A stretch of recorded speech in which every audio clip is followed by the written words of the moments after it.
మహాకాళేశ్వర జ్యోతిర్లింగం హిందూ మత ప్రసిద్ధ శైవ క్షేత్రం. ఇది ద్వాదశ జ్యోతిర్లింగాలలో ఒకటి. ఇది మధ్యప్రదేశ్ రాష్ట్రంలోని ఉజ్జయిని నగరంలో ఉంది. ఈ దేవాలయం రుద్రసాగరం సరస్సు సమీపాన ఉందండి. ఈ దేవాలయంలో విశేషమైన శివలింగాన్ని స్వయంభూగా భావిస్తారు. ఈ క్షేత్రంలో ఇతర చిత్రాలు లింగాల వలె కాకుండా మంత్రశక్తితో ఏర్పడిన శివలింగంగా భావిస్తారు.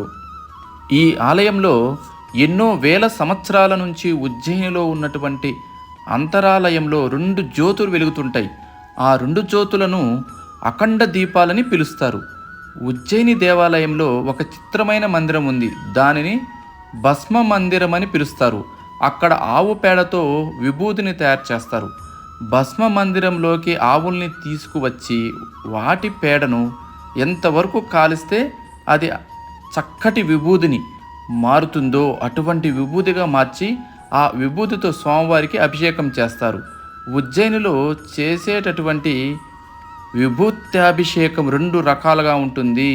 తెల్లని పలచని బట్టతో మెత్తటి విభూతిని పోసేసి మూట కట్టేస్తారు. ఆ మూటను శివలింగం పైన పట్టుకుంటారు.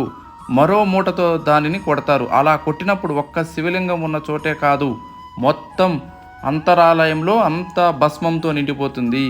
అలా నిండిపోతున్నప్పుడు శంఖాలు, బేరీలు, పెద్ద పెద్ద మృదంగాలతో కూడా మ్రోగిస్తారు. అప్పుడు అక్కడ మీరు ఒక అలౌకికమైన స్థితికి వెళ్ళిపోయినటువంటి అనుభూతిని పొందుతారు.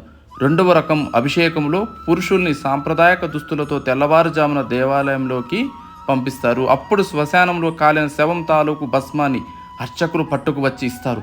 ఆ భస్మ పాత్రను అందరికీ ఇస్తారు. చుట్టూ కూర్చుని ఆ శవభస్మంతో స్వామికి అభిషేకం చేస్తారు. ఈ దేవాలయంలోని మహాకాళేశ్వరుని విగ్రహాన్ని దక్షిణామూర్తి అని కూడా అంటారు.